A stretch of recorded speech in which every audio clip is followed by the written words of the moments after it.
tree is cut down in Ghana. Every day, hundreds of trees like this are felled to produce timber for the local and international market, with dramatic impacts on Ghana's forests and people's lives. With weak management of natural forests and low levels of tree planting, many are worried about the environmental, social and economic impacts of losing one of Ghana's most precious resources.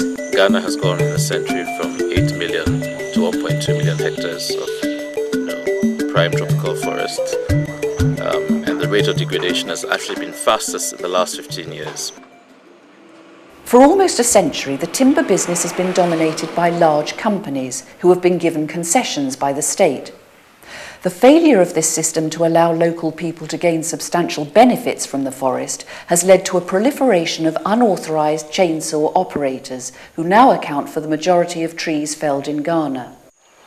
The terms of the concession are such that the bulk of the wealth generated from this extraction stays with the company. A certain part of that is ultimately paid to the state, and the theory is that the state is then responsible for passing this back to the resource owners as royalties or stumpage as compensation for the resource that they've lost.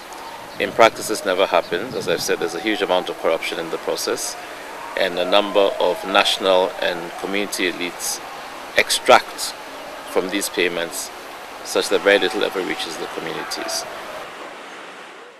It is perhaps unsurprising that in response to this situation, many local people have decided to extract timber for their own benefits, regardless of the law which forbids it.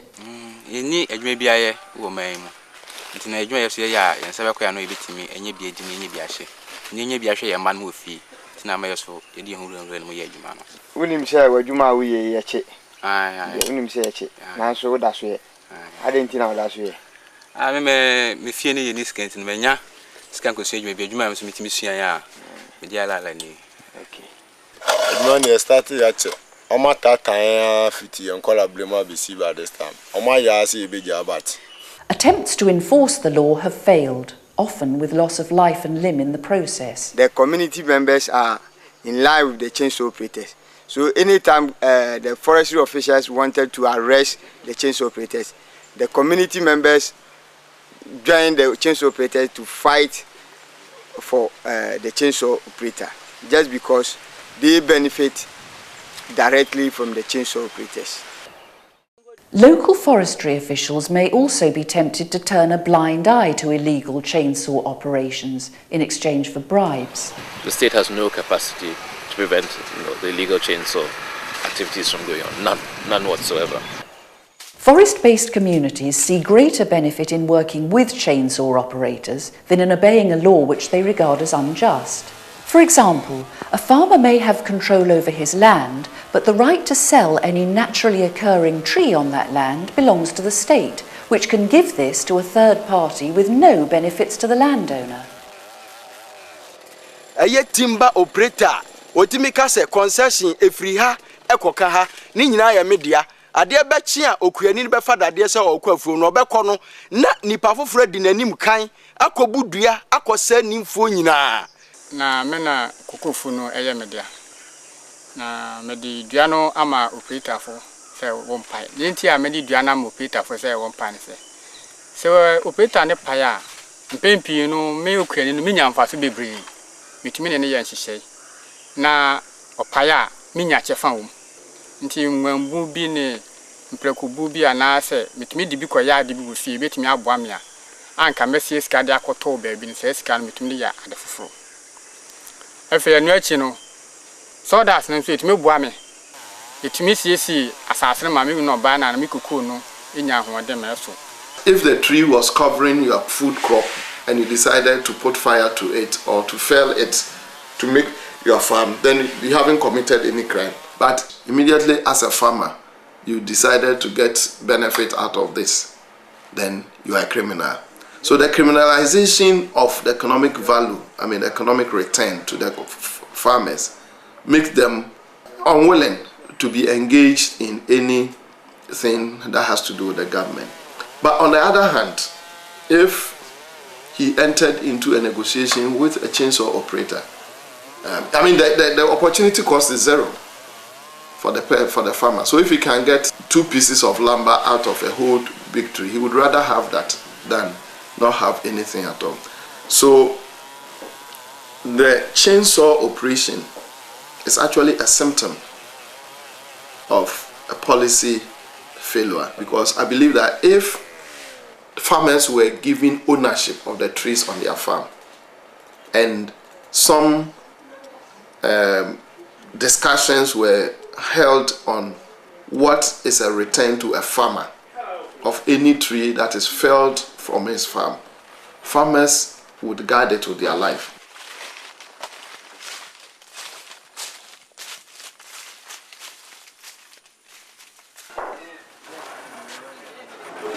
Another factor fueling chainsaw logging is the cost of wood in the local market and the relative unavailability of legal timber from the licensed sawmills in rural areas.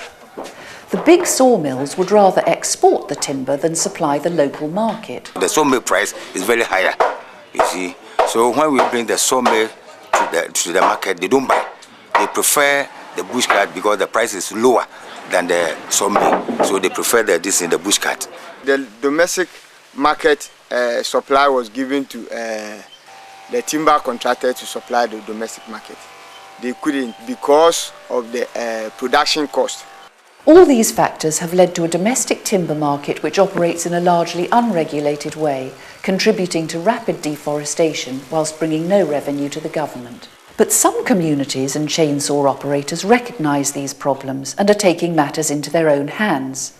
Some of the chainsaw operators, for example, have formed the Domestic Lumber Trade Association to press for legalisation and regulation.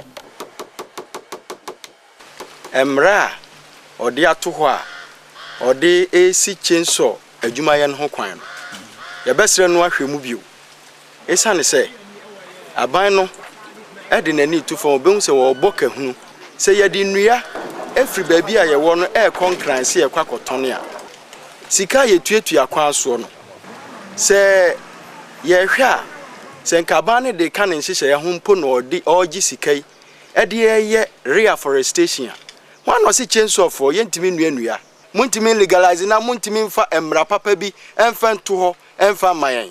Now what we want the government to do is to introduce a permit system or a taxation system, and then the mandate is given to the daughter to manage the domestic market. I think we can manage it and manage it well.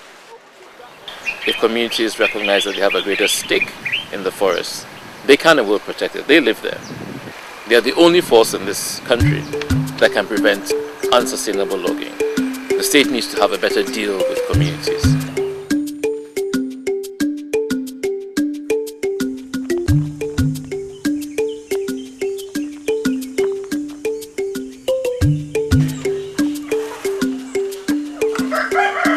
There's always been a large part of Ghanaian society that is forest dependent. People rely on forests for lumber, packaging materials, medicine and food supplements, and they also have a connection with the forest through traditional religion. But this relationship has been increasingly threatened by the massive deforestation that has affected Ghana in the last 100 years. It's very clear that we're in an utter resource crisis at the moment, which means massive poverty for the communities that are forest dependent. It means increasing conflict over what remains of the resource. It means conflict between those communities and the state, conflict between those communities and the timber companies, and generally a race to the bottom as everybody's trying to take the last tree out and profit from it. However, there are exceptions to this pattern of conflict, where people have begun to organise the management of forest areas in ways that bring local benefits and preserve the forest resource for the future. One of these places is Asankrangwa in the western region, where local entrepreneur Osofo Kwam and others have been working to set up a community management resource area, or CREMA for short. In fact, we have what is called community forest management committees, who make sure that the forest is left intact and nobody goes into it, and we make sure that we contribute to the clearance of the forest line so that anybody who is farming could know that this is a forest reserve. Chainsaw operators, even in conjunction with the chiefs themselves, they've depleted all of them off. But here it is not so. The operation of illegal timber contractors also do not operate in the area, so that our resources are not unnecessarily depleted. Recognised under wildlife protection legislation, the CREMA enables a community to control the management of its forest and to explore ways to gain economic benefits from its conservation. So we engage in a series of alternative livelihood activities. Then that will help us to be able to limit the pressure on the forest resources. You back 8. 18, you 11.2. Nta ya desk ka won panti ya san po ya afre mo de foforo so e be ka ye ho a ya de ba fa e chiri ha so ya de ahia fa na me bi ba ha bonum so ha de bi so wo na chiri ha oni ntina ya yo ya so ayen kakra ya de bo ngofra wo school kom antra mama ya so ya nya abere ho wa afi wo ba obo hu nti obi nim fi ba bi so wo bohwe wo ba ye chiri bi chire wo o ya desk ka wom nti de bia wo ba ye tu ngofo me adwuma wo so na ma no anapara wo de ehwe de dibotwu anu no wa abedem wo so nkaka akra nti so no onya 10 fi ha ba na wo so nya 5 fi ha ba na mo da abuam na mo da abom na mafa no so wanyi ma no wokon mo di pia mafa no wanyi ma no wokon nti mo so maka sa maka kire Ghana ma ende wo so wanyere wo ho wo fa moa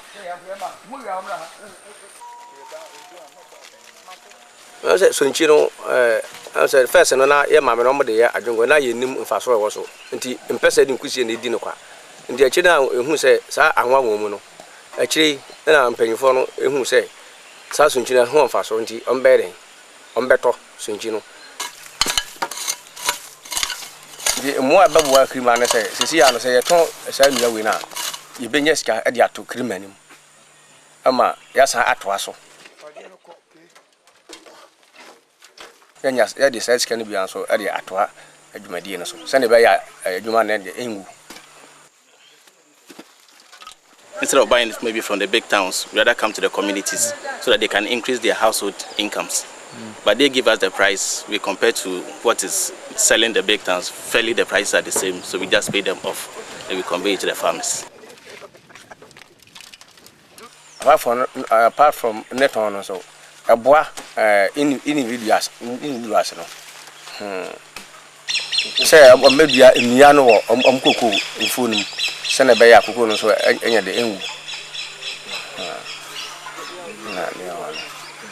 At the heart of the CREMA and other similar schemes is the promotion of agroforestry. Wellington Biden, an entrepreneur in the furniture business, is piloting his own scheme to protect the forest, create a plantation and grow high-value crops in the shade of his trees. His plan is to produce essential oils and export these for the perfume industry. We are looking to plant cardamom, vanilla underneath these trees here. Kananga, which gives us the ylang oil, nutmeg, patchouli, geranium, jasmine, and then after that we have a compartment of black pepper, and all the distillation is done here, so the value addition is done right here, which allows us to introduce higher paid employment. So that gives you a short to medium term income on a regular basis while the trees are growing, so the trees can grow undisturbed. Biden and his employees are convinced that the scheme, by bringing employment to the area, has salvaged the forest from the devastating effects of chainsaw operators. Okay, chainsaws no by this time mbaha. Na the chainsaw for mbaha. Beginning na wo ban so you be start edwin de obi ambaha. Because chainsaw no wo baha ye fa so bia wom. Wo mama yan hwe. Nti edwuma ewe mu na ye ya nya fa so wom. Once we get involved with a project, all the people we employ immediately come into the mainstream economy. Then they become tax-paying citizens. Both Biden and Kwam believe that the success of their projects can be replicated in other areas and that the government should support this process. Obviously, what we've done here, demonstrates what is possible on the larger acreage, right? Then you would have the people who have benefited contribute to the sustainability of that project by voluntarily donating some of the profits they would have gotten out of that into keeping that program running. Now we want a situation where the government should make it a policy for communities to organize themselves into creamer areas, build their capacity, and allow them to negotiate for their own welfare. With such clear economic benefits for local people, there are strong incentives to support the forest for future generations.